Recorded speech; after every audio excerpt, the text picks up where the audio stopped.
Welcome back to positive vibes only. நான் உங்கள் தோழி வசந்தா கண்ணையா. எல்லோரும் எப்படி இருக்கீங்க? நலமாக இருப்பீங்கன்னு நினைக்கிறேன்.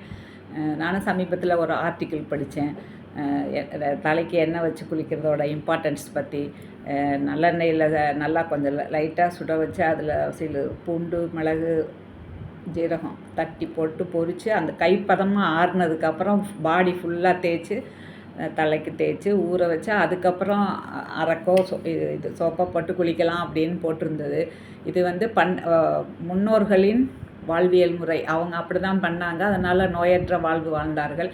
இந்த மாதிரி குளிக்கிறதுனால ஆனால் இதில் கண்டிஷன்ஸும் வச்சுருந்தாங்க. இந்த மாதிரி குளித்ததுக்கப்புறம் பகலில் தூங்கக்கூடாது, வெளியில் போகக்கூடாது, முக்கியமாக நான்வெஜ் சாப்பிடக்கூடாது, இப்படியெல்லாம் இருக்கணும், ஃபாலோ பண்ணணும். வீக்லி ட்வைஸ் அந்த மாதிரி உடம்புல எண்ணெய் தேய்ச்சி உடம்பு தலைக்கு எண்ணெய் தேய்ச்சி குளித்து பழகணும் அப்படிங்கிற மாதிரி போட்டிருந்தது.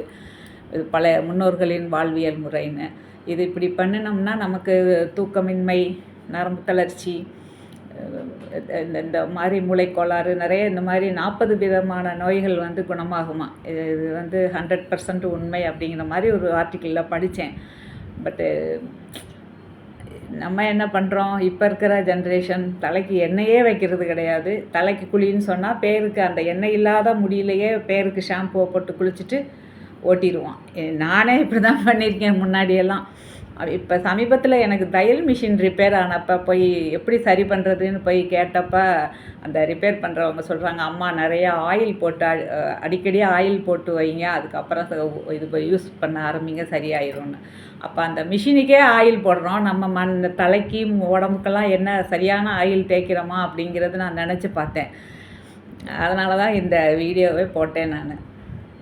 எண்ணெய் தேய்த்தி குழி, எல்லா நோய்களையும் ஒளி, நோயற்ற வாழ இதுதான் வழி அப்படிங்கிறது எனக்கு அந்த இது அதில் போட்டு புக்கை படித்தப்போ அந்த பாயிண்டெல்லாம் வந்தது.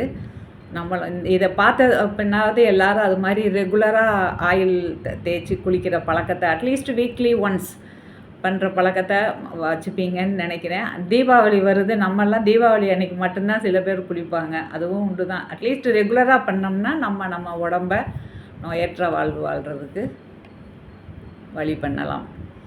ஓகே, அடுத்து வேறு ஒரு வீடியோவில் பார்க்கலாம். பை.